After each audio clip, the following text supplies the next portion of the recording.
Акыркы суткада коронавирус 1965 кишиден аныкталды. Анын 1490 учуру Бишкек шаарында катталды. Бул былтыркы жылдын июль айынан берки эң жогорку көрсөткүч. Саламаттыкты сактоо жана социалдык өнүктүрүү министринин 30-июндагы маалыматына ылайык, соңку суткада вирустан 8 бейтап каза болду. Алардын 2-өө Бишкекте, 3-өө Баткенде, 1-өө Ошто жана 2-өө Ысык-Көл областында катталды. Муну менен коронавирустун курмандыктары Кыргызстанда 1239 адамга жетти. Мурда ооруп жаткандардын ичинен 571 киши сакайып чыкты. Коронавирус пандемиясы башталгандан бери Кыргызстанда COVID-19 инфекциясын 125.003 киши жугузуп, анын 110.082 айыкты.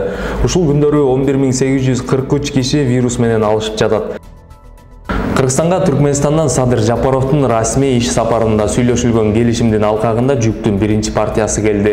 Бул тууралуу президенттин маалымат кызматы кабарлады. Белгилей кетсек, 27-июнда Кыргыз-Түркмөн экономикалык форумунда эки тараптын өнөр жай кызматкерлери менен ишкерлердин ортосунда келишимдерге кол коюлган. Тагыраагы 21 миллион доллардан ашык каражатка жашылча жемиш, сан-техникалык буюм жана азык-түлүк жеткирүү боюнча келишим түзүлгөн.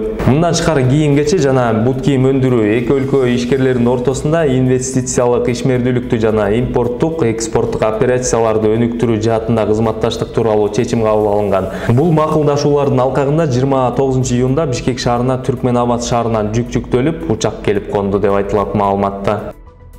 Бүгүн 30-июнда Бишкекте жарандык коомдун 50 чакты өкүлү жалган жана анык эмес маалыматты коргоо жөнүндө мыйзам долбооруна каршы жогорку кеңештин алдында нааразычылык акцияга чыгышты. Парламенттин социалдык маселелер, билим берүү, илим, маданият жана саламаттыкты сактоо комитети 28-июнда жалган маалымат, анык эмес маалыматты коргоо жөнүндө мыйзам долбоорунун макулдашылган вариантын кабыл алган. Медиа Policy институту бул долбоор тууралуу кеңири анализ жүргүзгөн.